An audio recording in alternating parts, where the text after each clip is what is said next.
bukan anak-anak yang terlahir dengan privilege berupa kekayaan orang tua, sehingga udah besar hidupnya ya begitu-begitu aja.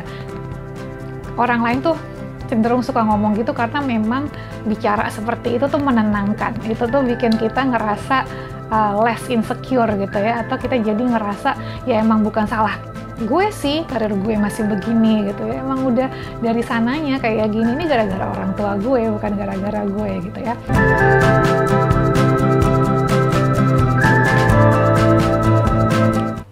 Halo, selamat datang di episode ke-6 Career Talk with Riva Sanjati.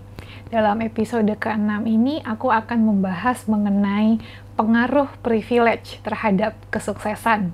Bener nggak sih yang orang bilang kalau kita tuh harus jadi anak orang kaya supaya bisa sukses setelah dewasa? Tuh kan yuk jawaban dari pertanyaan itu dalam video yang satu ini. Dalam kehidupan sehari-hari, saya sering banget menjumpai orang yang mengeluh bahwa karir dia stuck atau bisnis dia nggak berkembang karena dia itu bukan anak orang kaya. Padahal gini ya, kita coba deh berpikiran lebih terbuka dulu, berpikiran lebih luas dulu. Apakah iya semua anak orang kaya sudah pasti akan tetap kaya setelah dewasa? Kenyataannya nggak semuanya. Tanya lagi sebaliknya, apakah iya semua anak orang miskin akan tetap miskin setelah dewasa? Nggak semuanya, ya kan? Apa yang membedakan? Yang membedakan adalah bukan siapa orang tuanya, tapi siapa anaknya. Yang membedakan adalah attitude, mindset, kerja keras, dan kerja cerdas si anaknya ini setelah dia beranjak dewasa. Ya, dan aku sebenarnya paham juga sih kenapa banyak banget orang yang suka ngomong kayak gitu, yang suka menyalahkan mereka ini nggak punya privilege, katanya mereka itu bukan anak-anak yang terlahir dengan privilege berupa kekayaan orang tua, sehingga udah besar hidupnya ya begitu-begitu aja.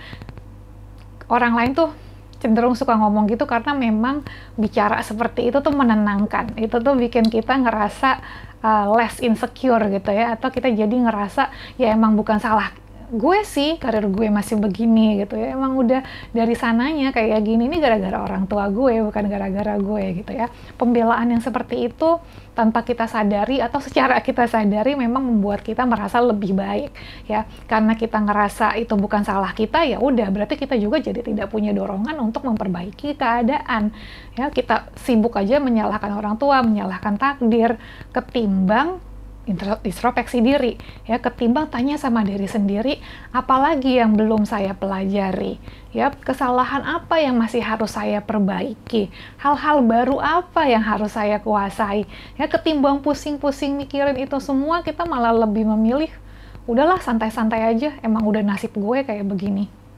Lihat kan perbedaannya ya, lihat kan perbedaan mentalitas antara mereka yang akan terus menjadi orang yang biasa-biasa saja dengan mereka yang bisa mengubah nasibnya. Ya, itu sebabnya ada orang yang tadinya jadi penjaga warnet, sekarang bisa jadi founder dan CEO salah satu unicorn companies di Indonesia. Ya, atau ada juga nih founder salah satu unicorn yang lainnya yang tadinya tuh anak desa biasa. Itu yang ngebedain ya.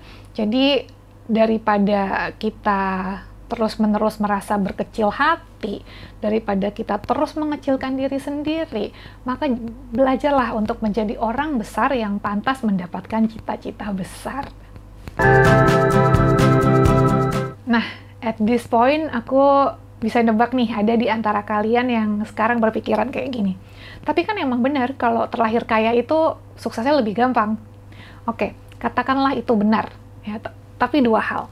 Pertama, kita itu sudah tidak bisa lagi mengubah siapa yang menjadi orang tua kita. Ya, jadi sebenarnya disesali juga buat apa? Nggak bakal mengubah keadaan.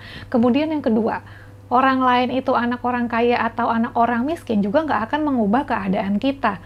Ya, apa yang terjadi dengan kehidupan mereka itu bukan urusan kita, nggak ada pengaruhnya pada hidup dan masa depan kita. Jadi sebenarnya apa yang dipusingin? Ya kan? Dua hal itu, pikirin lagi hal itu tiap kali kita terus-menerus membandingkan diri dengan privilege orang lain.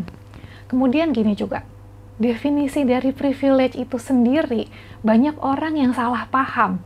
Privilege itu nggak selalu datang dari kekayaan orang tua. Yuk kita pelajarin asal kata dari privilege itu ya. Privilege ini kan bahasa Inggris ya, jadi aku buka kamus bahasa Inggris dari Cambridge. Ya, definisi privilege adalah an advantage that only one person or group of people has, usually because of their position or because they are rich. Ya kan? Privilege itu artinya keistimewaan yang didapatkan oleh seseorang yang belum tentu didapatkan oleh orang lain karena posisi dan kekayaan mereka. Posisi dan kekayaan mereka. Nggak disebutkan bahwa privilege itu harus posisi dan kekayaan orang tuanya. Artinya apa? Artinya kita masih bisa menciptakan privilege untuk diri kita sendiri. Contohnya, kita pasti pernah dong bilang, enak ya kalau udah pernah jadi top manajemen di perusahaan terkenal tuh gampang cari kerjanya, nggak usah apply sana-sini, selalu dideketin headhunter untuk ditawarin kerjaan lain yang lebih gede. Itu privilege kan sebenarnya, ya. Tapi siapa yang menghasilkan privilege itu? Diri kita sendiri.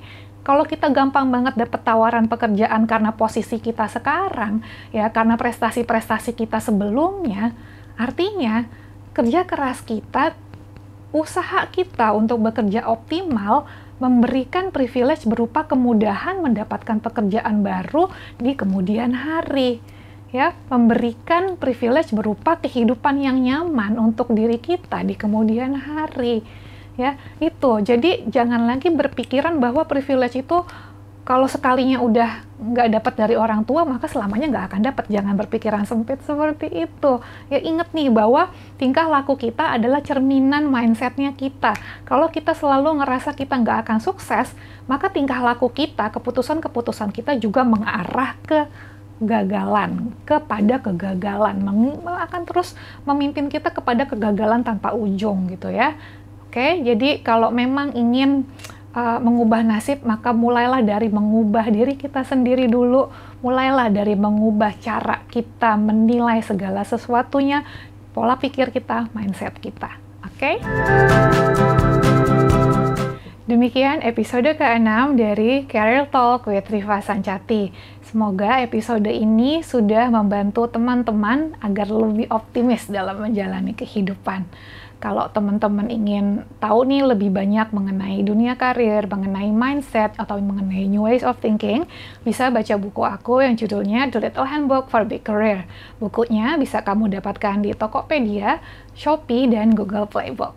Finally, thank you for watching. Jangan lupa like dan jangan lupa subscribe. Bye!